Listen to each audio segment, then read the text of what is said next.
ئازیزان سڵاو خۆشحاڵین لە بەرنمەیەکی ڕاڤە بە دیدارتان شا دەبین. دۆخی عێراق لە چاوەڕوانی پێکێنانی کابینەی نوێدا تەوەری گفتوگۆکەمانە بە میوانداری بەڕێز کاک شاباز سیوێلی پارێزەر و کادری پێشکەوتووی پار دموکراتی کوردستان. کاک شاباز خۆشحاڵین و بەخێر بێت. سپاس بۆیەوەش. کاک شاباز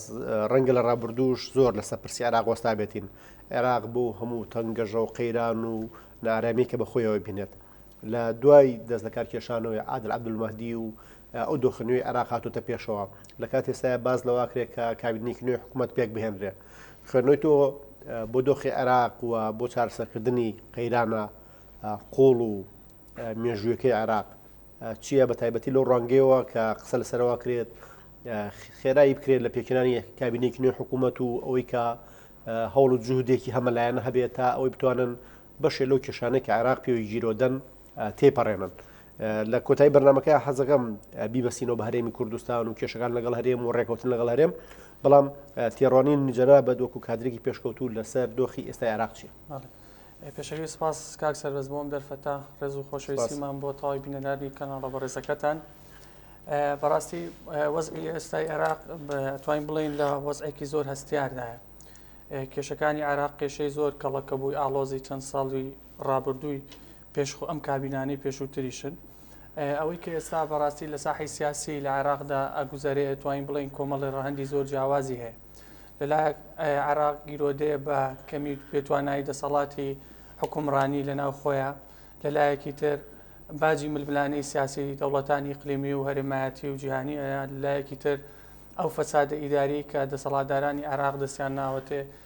و لەلایەکی تریش داخوازی شەقام کە ئێستا خۆی یەکلا کردوتەوە بە تایبەتی بۆ شەقامی شیعی. ئەمە بێجگە لەوەی کە لە ماوەی ڕابردوو بە درێژای مێژووی دەوڵەتی عێراقی کێشە لەگەڵ کورد لە دواتریشا بینی شیعە و سوننە و کورد لە ئێستادا کێشەکە قوڵتر و زیاتر بووە کە لە ناو ماڵی شیعەدایە.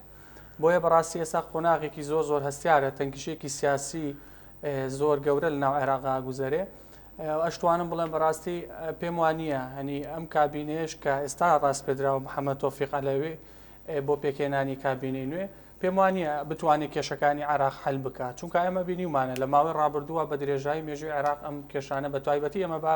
زۆر نەگەڕینەوە بۆ دواوە. لە دوای ساڵی 2005ەوە ئەو بنەمایانەی کە عێراقی لەسەردا مەزا بینیمان هەمووی پێشەڕ کرا لەسەر ئەرزی واقعە،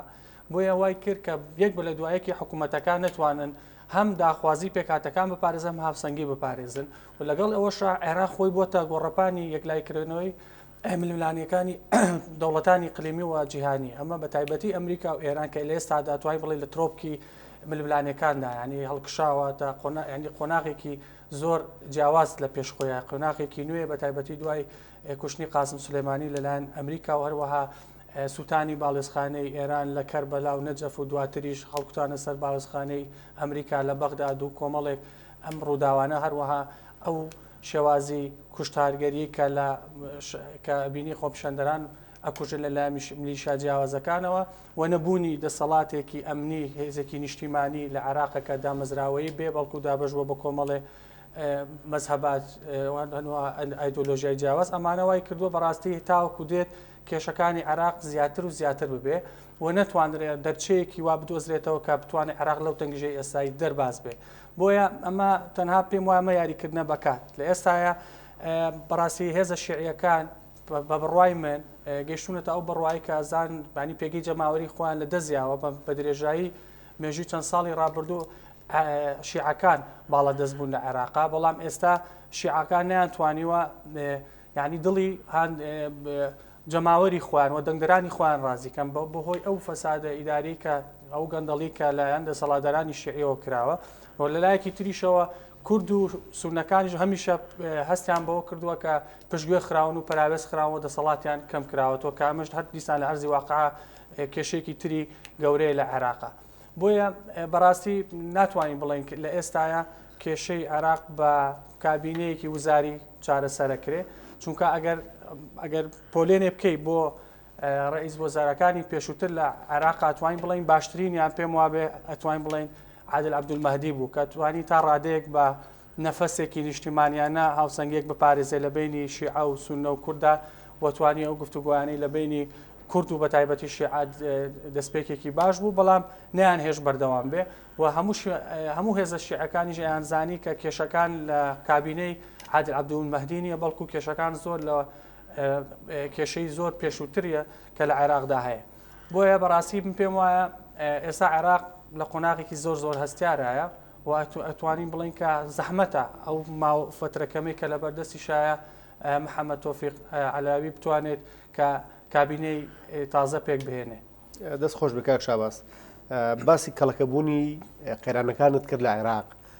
ئەوەی کە ئێستا لە ساحەی سیاسیە بینرێ هەز ناکەی جۆرێک بێت لە یاریکردن بە چارەنووس و بە قەدەری خەڵک بە مقدراتی بە پیرۆزیەکانی و بە جۆرە لە جۆرەکان عراقیەکان بە تایبەتی لە نێوماڵی شیعی و لە نێوماڵی سونیە جۆرێک لە بێئومێدی هەیە لەوەی کە عێراق وەکو دەوڵات وەکو دامەزراوە بمێنێت. بەڵێ بەبێ گومان زۆر ڕاستەوە ئەتوانی بڵێن شتێکی تریش زیای کردووە کاکسەر بەس ئێستا لە ماوەی ڕابردووە جەماوەری شیعی کە هاتنە سەر شەقام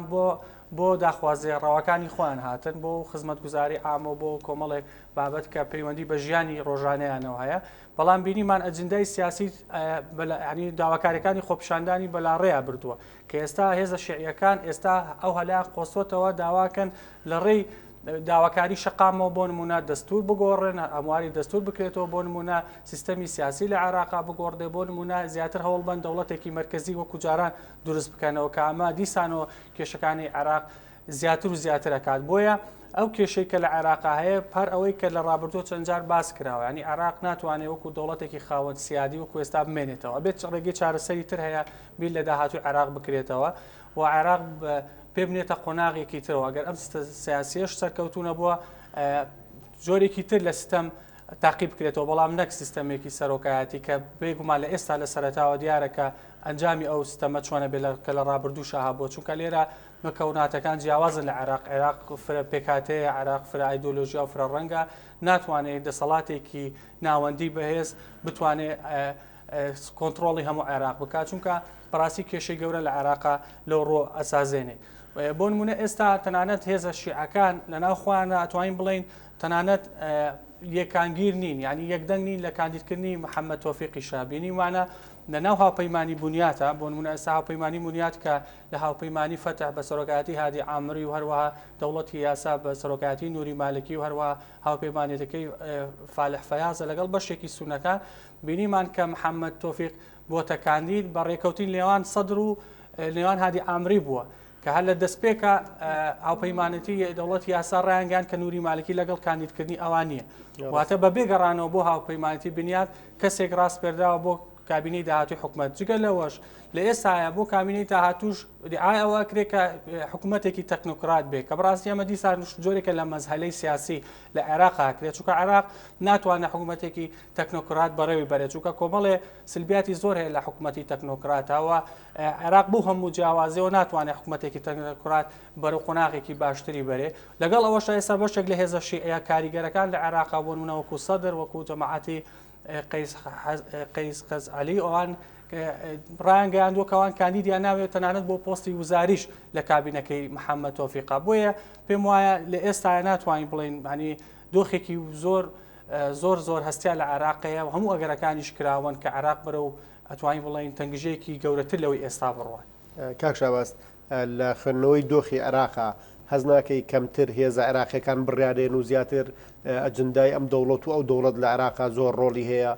تەنانەت زۆر جار ئەمە وردەبێتەوە بۆی کە بەشێک نەکرد لە دەوڵەت زلێزەکان یا دەوڵەتە میحوەریەکان ناوچەکە هەندێک جار دەوڵەتانی وەکو قەتار وەکو دەوڵەتانی دوورە دەستر یان دەوڵەتانی بچووک لە عێراقا ئەجندای خۆیان هەیە و بەشێک لە ڕووداوەکان لە عێراق ئاراستاکرێ بەهێزی ئەوان بە بیرکردنەوەی ئەوان بە بەرژەوەندی ئەوان ئاراستاکرێ بە جۆرێک لە جۆرەکان عێراق لە گرێژ نەچۆ لەوەی کە عێراقیەکان بێت و عێراقیەکان لە عێراقا حکوم بکەن. بێگومان بڵێ ئێستای عێراق بزەبێت بەو شێوازەیە توانین بڵێ نەک ئەو دەوڵەتە زلهێزەکان کاریگەریانەیە بەڵکو دەوڵەتانی ناوچەکەش دراوسەکانیشی کاریگەریکی زۆر باشیان هەیە لەسەر سیاسەتی حکومڕانی لە عێراقا و تەنانەت ئەتوانین بڵێن عێراق گونجاوترین شوێنە بۆ ململانەی ئەو هێزانێ و دەوڵەتیانە بە گشتی لەسەر ئاسی ڕۆژهەڵاتی ناوەڕاست و چەقی ململانەکانیشە ئێستا لە ڕۆژهەڵاتی ناوەڕاستە ینی زۆر جیاوازە لە دۆخی سووریا لە دۆخی وڵاتانی تری ناوچەکەش کە بە کۆمەڵی کێشەی ترەوە گیرۆدەن ئەمەش بەڕاستی کۆمەڵێ وەگوتمان ڕاهەندی جیاوازیە ینی هەر لە سەرەتاوە عێراق بە کە دروست کراوە بەڕاستی بە پێویستی دانیشتوانەکەی و پێکاتەکانی دروستکراوە لە دواترە ئەوانەی کە حکمی عراقیان کردووە هەند کەسانی شۆڤینی و تونڕەو بوون یاخود کەسانی تایفی بوون یاخود لەژێر ئەوامری دەوڵەتانی تر بوون کە لە ئێستا ئەبینین ئەگەر لە دوای ساڵی 2005 سەیری وەزعی عراقین ئەتوانین بڵین ئێران توانی کۆنتترۆڵێکی باشی سیاسەتی عراق بکە تاوەکو ئەم ساڵانەی دوایش توانیوێتی کە چۆن بێوێت عراق بەو شێوازە بۆ ئاراستەیە بەرێت لە بەرامبەرە ئەمریکا کە خۆی بە ڕزگاریکاری دەوڵەتی عراق ناوە باو ئەو دیموکراسیەتی کە ئەو هێناوەتی بەوە وێنایەکە کە خۆی ئەم دیموکراسیەتی هێناوەتە عراق پێم وانییە بە ئاسانی بتوانێت ئەوە قبولکە کە بەو شێوازە ئێران بتوانێت کە عێراق بەکار بێنێ بۆ بەرژەوەندی سیاسەکانی خۆی بۆیە ئێستا دیسانەوە بەهۆی ئەو دوو بڵین جەبسەری ڕۆژهەڵات و ئەمریکیش زیاتر کێشەکانی ئەمریکا ینی عراق زۆر زیاتر بووە بەدەر لەو کێشە ناوخۆیانی خۆی کێشێکی تری گەورەتری بۆ دروست بووە کە لە بینی بەرداشی ئێران و ئەمریکابی خۆی یەکلایی کاتەوە دواترین بینیمان کە بە پەلە کڕۆزێ چۆنەڵی بە بڕیارێکی نامە دروستی پەرلەمانی عراق بڕیاری هێزە ناردنەدەرەوەی هێزە بیانەکاندا لە عراق کە دیارە ینی ڕووی شمشێرەکەش لە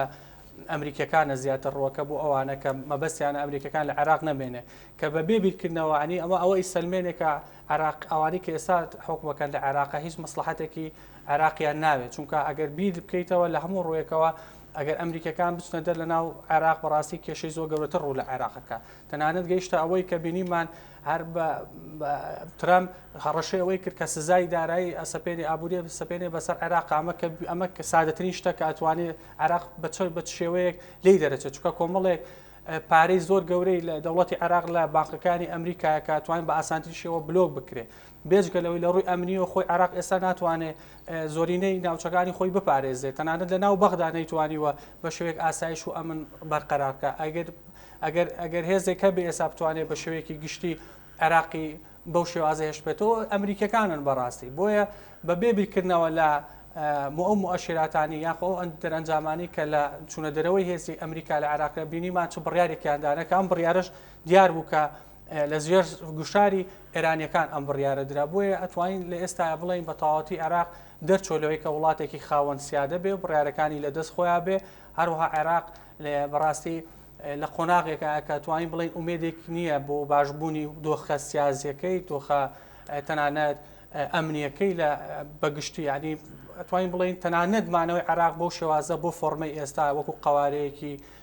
دەستوری وەکو قوارەیەکی سربەخۆ دەوڵەتێکی سربەخۆ تا ئێستاش لە بەترسیایە بەڕاست کاک شاباز باسیەوەت کرد کە حکوومەتی عێراقی و زۆر جار دامەزراوەکانی وەکو پەرلەمانیش ناتوانن تعبیر لە ئیرادەی خەڵک بکەن بەڵگەت بۆ ئەو بوو کە پەرلەمان یان جوانی نەرانی عێراق یاسایەکی دەرکرد بۆ دەرکردنە درەوەی هێزە نێودەوڵەتیەکان هێزی هەر دەوڵەتێکە لە عێراق هەبێ و سەرنجام دوای هەڕەشەکەی ترامپ بینیمان بەشێ لە پەرلەمانتارەکان بەش لە فراکسیۆنە عەرەبیەکان پەشیمان بوون لە بڕیارەکە ینی حتا وای لێ هات بۆکو جۆرە مەهزەلە باسی و هاتە پێشەوە کە پەرلەمانتارەکان یانوت ئێمە یاساکەمان دەرکردو بەڵام حکوومەتی عێراقی توانێت ملزەم نەبێ پێوەی ئەمە لە کاتێکە لە بەشێکی زۆری دنیا لە وڵاتانەی کە دیموکراسی هەیە و پەرلەمان هەیە و پەرلەمان ڕۆڵی هەیە کاتێک یاسا دەرەکات بەردەوام تەکید لەسەرەوە کاتەوە کە بێ حکوومەت ئیلتیزامی پێوە بکە خوێندنەوەی تۆ چییە بۆی کە بۆ نمونە دامەزراوەکانی دەوڵەت لە عێراق بە ئاسێ داڕوخاون ئەو بڕیارەی کە دوێنێ بخۆیان دەرێکن ئەمڕۆ بخۆشیان داوای ئەوواکەن کە ئیلتیزامی پێوە نەکرێت جێبەجێ نەکرێت بڵێ هۆ دیارە ئەمانە کۆمەڵی پاساون کە دەسەڵاتدارانی عێراقیکەن بۆ بەلێداڕابردننی ئەو داواکاریانەی کە جەماوەری شەقامی عێراقی هەیەی بەگشتی و ئەوەی کەوی جەنابەت دوتر زۆر ڕاستە ینی تەنانەت ئەگەر بڕیارەکە دەرشتێ بە تەواوەتی پێم وایە هەروەکو وەرەقەیەک لەسەر حبر على وەرەقە مێنێتەوە چونکە لە ئەرزی واقع عێراق توانای جێبەجێکردنی ئەوەی نییە ئەو ئیرادەی نییە کە بتوانێت هێزە نێودەوڵەتیەکان و هێزە بیانەکان بکاتە دەرەوەی خاکی خۆی و مەساڵحەکانی ئەو دەوڵەتانە زۆر لە ئیرادە و قووەتی ئێستای دەسەڵاتدارانی عێراقی زیاترە لە هەمان کاتە هێزە سیاسی عێراقیەکانیش خۆیان تا ڕادێکی زۆر ئەوانەی بە تایبەتی لە ناو هێزە شیعەکانن توانیویانە یعنی ئەتوانین بڵێن گەشتونەتە ئەو بڕواایی خەڵکەکەش و جەماوەرەکەشیان کە بەڕاستی فەشەلیان هێناوە لەوەی کە بتوانن ئیدارەی دەوڵەتی عراقی بکەن لە کاتێکیش داواکەن کە عراق تەنانەت ئێستا داواکاریەکان بەو شێوازەیە کە سیستەمی حکومڕانی لە عراق بگۆڕن بەرەو سیستەمێکی سەرۆکایەتی کە ئەمە بیسانەوە بینین کە مەبەستەکە دیسانەوە لە خەمی عراقانیە بەڵکو زانیویانە پێگەی جەماوەری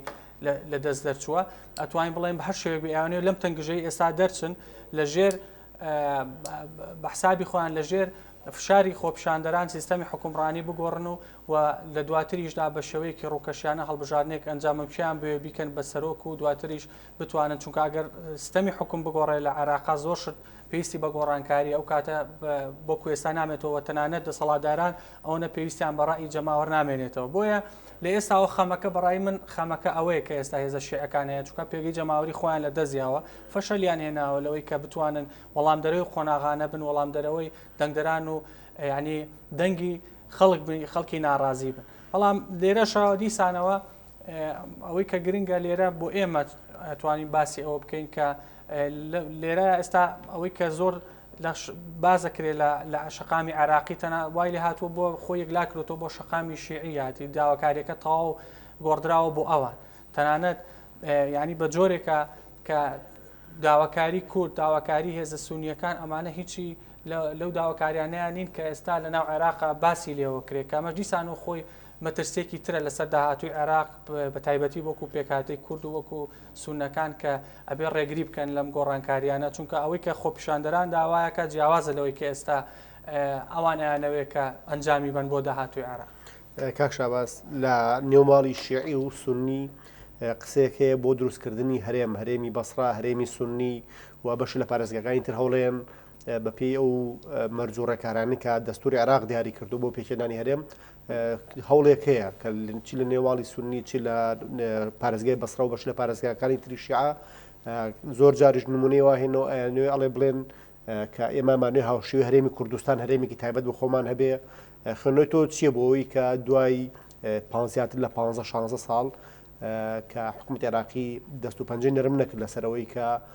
چۆن لە دەستوری عراقیە باسی پیکێنانی هەرێمی نوێکراوە بۆ پارێزگاکانی تر و هەرێمی کوردستان بۆ بە دیفاکتۆ و لە ناو دەستوری عراقشان ناوی هاتووە و لە ڕووی قانونیشەوە هێزی پیا کردووە ئێستا باسی ئەوەکرێت کە یەکێ لەو بژاردانەی کە لە بەردەم بەشێک لە سونە و شیعایە کە ئەوەیە ئەیانەوێت هاوشێوی هەرێمی کوردستان چەند پارێزگایەک و یەک بگرن و هەرێمێ بخۆیان دروستکەن بە تەسەوری تۆ دابەشکردنی عێراق بۆ فۆرمێکی نوێ و دروستکردنی چەند هەرێمێکی تر ئەتوانێت عێراق کەمێک لە قەیرانەکانی کەم کاتەوەیان وا بکات ئەو هەرێمە تازانەی کە دروست ئەبن هاوشێوی هەرێمی کوردستان بتوانن هێزێک دروستکەن و حکوومەتی خۆجێیان هەبێ بتوانن فۆرمێکی نوێ لە عێراق بێن نەدی. بەڵێ ئەوەی بەڕێز باس کرد بەڵێ لە ڕابردووە ئەوەی کە ڕوویاو لە عێراقا سلمێنەری ئەوەیە کە دەسەڵاتدارانی عێراق ئیرادەیەکیان نەبووە بۆی کە عێراق بۆ کۆ بنەمایی کە باسمان کرد لەسەر بنەمایەکی دیموکراسی و تەوازنی لێنەوە پێکاتەکاندا ئەمەزرا ینی دموکراسیەکی تەوافقی بێ ئەوە لە ئەرزی واقعا نەبینە لە بەرەوەی ئیرادەیەک نەبوو لە بەرەوەی شیعەکان باڵا دەستبوون شیعەکانیش دیارە بە چه ئاقارێک سیاسەتیان کرد و تەسیراتی چ دەوڵەتێکیان لەسەر بوو تا گەیشتۆتە ئەمڕۆ بۆی ئێستا کە باسی هەمواری دەستورەکرێت ئەبینین سیر کە یعنی داواکاریەکان جیاوازە گەر باسی سونەکان بکەین ئەوان ئەیانەوێت ئیسفادە لە مادەی 190 دەستوری هەمیشەی عێراق بکەن کە باز لە دروستکردنی هەرێمی تازاکە بۆ هەر پارێزگایەکیان زیاتر کە بیەوێ بەو ڕێژەی کە دیاری کراوە لە دەستورا بێگومان ئەمەیەکێکە لە داواکاری سونەکان لە هەمان کاتە ئەیانەوێت لە هەمواری دەستورا سونەکان ئیسفادە لە مادەی 135 و 134 و ئەوانش بکەن کە ئەمانە کە ئەو مادانە تایبەت بوون کە ڕێشەکێشکردنی بەعس لە عێراقا پێیان وایە کە ئەوان پێشتر هەمویان بەشێک ئەوانی دەسەڵاتی سونیە ینی لەسەر دەسەڵات بوون لە بەعسی بوون ئێستا بە ناوی ڕێشەکێشکردنی بەعسەوە وردەدا لە زیندانەکانن یاخود دوور خراونەتەوە لە عێراق نایڵن بەشێک لە شێوەکان بۆ نمونە سەرکردێک لە ناو سونەکانە دروست بێ بۆیان ینی سونەکان ئەیانەوێت لە هەمواری دەستورە ئیسفادە لەم دوو سێ فەقەرەی دەستوری کرد و لە ناو کوردیشا ئێمە کۆمەڵی کێشەی گەورە مەلەفی هەڵواسراومانەیە بە درێژایی ینی مێژووی تازای دەوڵەتی عێراقی ئەبینین کە لە چ لە مەلەفی خاک مادەی 140 کە لە مەلەفی نەوت و گاز لە بابەتی هێزی پێشمەرگە و موچە و بودجەی هەرێمی کوردستان و کێشەی گومرگ و کۆمەڵێ دەواازە سنووریەکان و ئەمانە کۆمەڵی کێشی هەڵبەستراون کە لەگەڵ عێراقی کوردی ژێوێ لێرە ئیسفادە بکە لەم خاڵانە ئیسفادەکە بە شێوەیەک دەستور هەموارکرێتەوە هەم تەسیر نەکاتە سەر کیانی دەستوری هەرێمی کوردستان کە و قوارێ بەرە و لاوازبوون و نەمان بەرێ هەم لەگەڵەوەیشە زمانەتی ئەو بکە کە لە ڕووی ناردنە دەرەوەی نەوت و گاز و ئەوانە ئیسفانی دەسەڵاتێکی زیاتر بە هەرێمی کوردستان بدرێت کە ئەمە چاوی ینی داواکاریەکانی هەرێمی کوردستان لەگەڵ جێبەجێکردنی مادەی 140 بە فۆرمێکی تردا بڕێژێتەوە ئەگەر بکرێت تعدیلیش بکرێت بەڵام بە شێوەیەک بێت کە زمانەتی ئەنی پێکاتی کوردکە لەو ناوچانە بەڵام لێرەیە جیاوازی ینی شیعە لەگەڵ کورد و سونیا لێرە بە تایبەتی ڕەنگایەوە ئەبینین داواکاری شیعەکە زۆر زۆر جیاوازە هەموو بەبەستی شیعەکان کە ئێستا دەنگۆی هەمواری دەستوریان وروژاندووە بوو ئەوەیە کە سیستەمی حکم لە عێراقا بگۆڕەمە ینی بە شێوەیەکی زۆر بەرچاو ئەبینێت لە ناو عێراقا ئەوان یانەوێت دەوڵەتێک دروست بکەن لە عێراقا کە دەوڵەتێکی ناوەندی بێ و نەک دەوڵەتێکی دیموکراسی بۆ فۆرمی ئێستا بمێنێتەوە تەنانەت تەسیریان خستۆتە سەر خۆپیشاندەرانی عێراق ئێستا ببینە زمانی خۆپیشاندەرانی عێراق زمانێک نییە بەرەو ئەنی چاکردنی بژێوی و بەرەو دیموکراسی و بەرەو فرەی زمانی ئەوان زمانی شۆڕشە زمانی ینی ڕوخانی هەموو مؤسساتی دەوڵەتە تەنانەت نەمانی هەموو سیاسەکان و ئەحزابە سیاسەکانە زمانێکە بە جۆرێکە کە پێیان وایە ئەوان ئەبێ دەوڵەتێکی زۆر بەهێز کەسێک حکمی عێراقە کە زۆر بەهێز بتوانێت کۆنتترۆلی هەموو عێراقا و ئەم کێشانی ئێستا لە عێراقا هەیە ئەوە کێشەی ئەوەیە کە عێراق نتوانیوە دەوڵەتێکی مرکزی بەهێزی هەبێت تەنانەت ئەو تەسیریان لەسەر خۆپیشاندەرانی عێراق دروست کردووە و ئەوان ڕۆنی شیانی ئەوان کە زۆرینەن لە عێراقا ئەوەندەی قبوڵیانە کەسێک کە بۆ نمونە فەرمانڕەوایەکی بدەست ڕۆشت و بەهێز هەبێ لە عێراقاوەنە مەبەستیان نییە کە سیستەمێکی دیموکراسی و فرەی هەبێ کە بتوان نارەکانیش یعنی قبولی نارەکانیشان بکەن بۆەوەی هەم داهات و هەمیش مافەکانی پێکاتەکانی تربن بۆیە ئەبینین ئێستا لە ڕوانگەی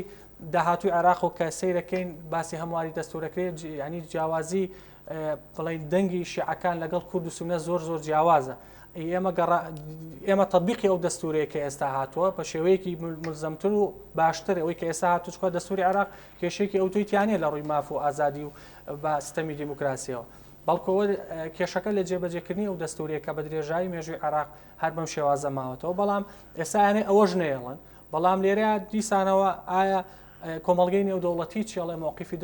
کۆمەڵگەی نێودەوڵەتی چییە و ئایا کی ئیسفاداکات لە گۆڕینی سیستەمی حکوم لە عێراقا بێگومان دیسانەوە ئەمە ئێران ئیسفاداکە کە دەوڵەتێک مرکزی بەهێز دروست بێ کە بتوان ئەوان لە ژێر و کۆنتترۆلی عێراق بکەن کە چونکە بێگومان شیعا بێ شیعاش لە ژێر چۆنەڵی ئەوامریش ئێرانیەکان یاخود دەتوانین بڵێن لە ژێر ئەوامری مەرجعیەتی عێراقی دەرناچێت کە دیسانەوە هەر بە شێکی ئیجابی بۆ ئێران ئەشکێتەوە بەڵام ئەمریکا لێرەیە پێم وانیە بتوانێت ینی ئەوە قبول بکە لە ئەرزی واقعا کە ئێستا ئەم دیموکراسیە کۆتایی پێبێ لە عێراقا و عێراق بگەڕێتەوە بۆ سەردەمانێکی پێشوو یاخود دەوڵەتێک دروست ببێت کە بەڕاستی مەترسی هەبێ بۆ سەر بەرژەوەندی استراتیژیەکانی خۆی ئەمە شەڕێکە کە بەڕاستی بەردەوامە بێ و پێم وایە ئەوەی تاوکو لە ئەم ماوەی پێشوو چەند مانگی پێشوەرگرین لە سەرەتای نانی خۆپیشاندەرەکان ئەو 4 مانگە ئەگەر چی کۆمەڵی قوربانی هەبووە نزیکەی زیاتر لە 600 کەس شەهید و زیاتر لە 20,000 کەس برینار بووە لە کۆی ئەو خۆپیشاندار و توند و تیژانەی لە عێراق ڕوویاوە بەڵام ئەکرێ بڵین لەم فترە زەمەنیە ئەمریکا توانی یعنی چۆنەڵی ئاراستەی سیاست لە عێراقا پێچەوانە بکاتەوە تاکو ئێستا ئەوەی کە ئەگوزەرە لە عێراقا زیاتر لە بەرژەوەندی ئەمریکایە بۆی پێناچێ ئەو هەوڵی شیعەکانیش سەر بگرێت لە هەمواری دەستور کە بتوانن بۆ نمونە شێوازی حکوم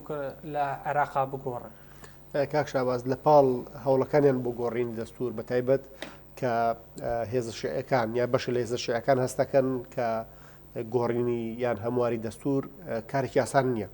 لەبەرەوە هەوڵی وەلانانی دەستورێن ینی بەشە لە شیعەکان هەوڵێن لە جیاتێکە دەستوریان بۆ هەموار نەکرایەوە دەستورەکە تەجمیدکەن بەڵێ خۆی لە ئێستا بەشێکی زۆری وایە ینی ئەوەی کە دەستور ینی ئاماژەی پێیا و دەستور کردوێتی بە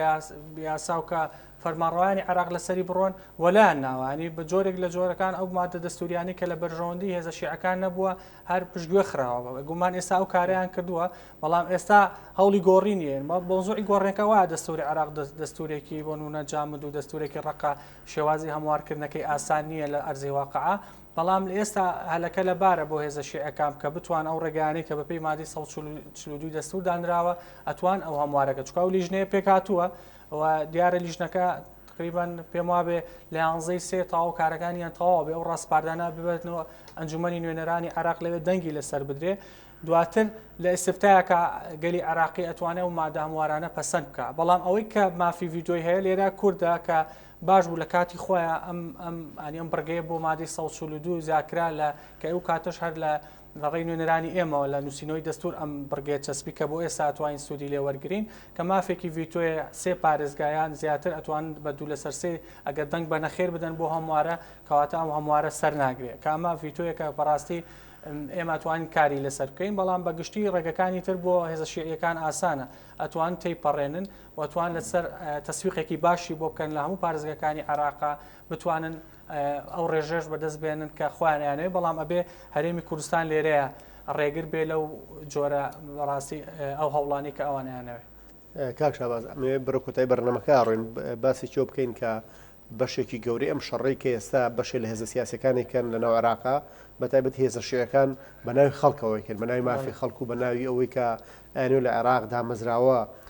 ڕۆلی هەبێت و عێراقێکی بەهێز بێ هاوڵاتی عێراقی هاوڵاتێکی خۆشگوزەران بێ خوێندنەوەی تۆ بۆ کۆی ئەم ڕووداوانە ئەوەیە کە ئەم بەڕاستی ئەم شەڕ لەسەر خەڵکە لەسەر خۆشگوزەرانی و لەسەر نهێشتنی بێکاری و لەسەر ئەمنیەتێکی باشتر و دڵنیایکی باشتر لە عێراق نانە بەبێ گومان یعنی خەمەکە خەمی خەڵک نییە ئەوە سلمێنراوە چونکە ئەگەر هەر تۆ ئێستا نمونەیەک وەرگری لەم ماوەی پێشووە کە ڕوویە بینی لە سەرەتای خۆپیشاندانەکان بۆ نمونە ڕوتی سەدر لەگەڵ خۆپیشاندەرەکان بوو و تەنانەت خۆی هۆکارێک بوو بۆی خەڵک بێتە سەر شەقام بینیمان لە دوای ڕاستپێنەری محەممەد تۆفیق بۆ پێکێنانی کابینەی نوێ بابەتەکە پێچوانە بۆتەوە ئێستا سەدر داواکە خۆپیشاندران نەمێت تەنانەت کە و کڵاوشینەکانی خۆی ڕێگری لە خۆپیشاندەرانە کە بینیمان لە چەند ڕۆژی ڕابردووە لە نەجەف نزیکەی زیاتر لە 7 کەسیان کوشت و تەنانەت کۆمەڵی بریناریان لێکەوتەوە خێمەی خۆپیشاندەرانیان سووتان یعنی دووفاقیەک دەرکەوت لە سیاسەتی بۆ نمونە ڕوتی سەدر کە سەدر خۆی بە پێشەنگی شەقامی عراقیە زانینەوەی کە جوڵەی شەقام و تەنانەت پرۆژەیەکی لەم چەند ڕۆژەی دوایی یا پێشکەش کرد بە ناوی چاکسازی نیشتیمانی نازام کە لە خۆی لە هەژدە خاڵا بینیەوە بینین بەشێکی ئەو خاڵانی کە ئەو باسی کردو پێچوانی داواکاریەکانی پێشووە بۆ ئێمە بەڕاستی جۆرێکە لە یاریکردن بە عاتیفە و بە هزر و بە داواکاریەکانی خەڵک ئەیانەوێت لە ڕێی داواکاریەکانی خەڵکە ئەوانە ئەو ئەجندانی کە خۆیانیانەوێ یاخود ئەوانەی کە دەوڵەتانی ئیقلیمی پێیان ئەسپێرن لە ئەرزی باقی لە عێراقا جێبەجێکن چکە دیارە شەڕەکە بۆ عێراقیەکانیە شەڕەکە بۆ مانەوەی خۆیانە لە دەسەڵاتە کە ئەزانن ئێستا پێگی جەماوەریان لە دەزاوە کاکشاباز سیۆیلی پارێزەر و کادری پێشکەوتوی پارتی دیموکراتی کوردستان خۆشحاڵ بووین کە لە ڕاوا بەشدار بوویت سپاس بێوەش ئازان بەم جۆراتی نەکۆتایی بەرنامەکەمان تا ڕاوەکردنی پرسێکی تر بەخواتان ئەسپێرین و خواتان لەگەڵ بن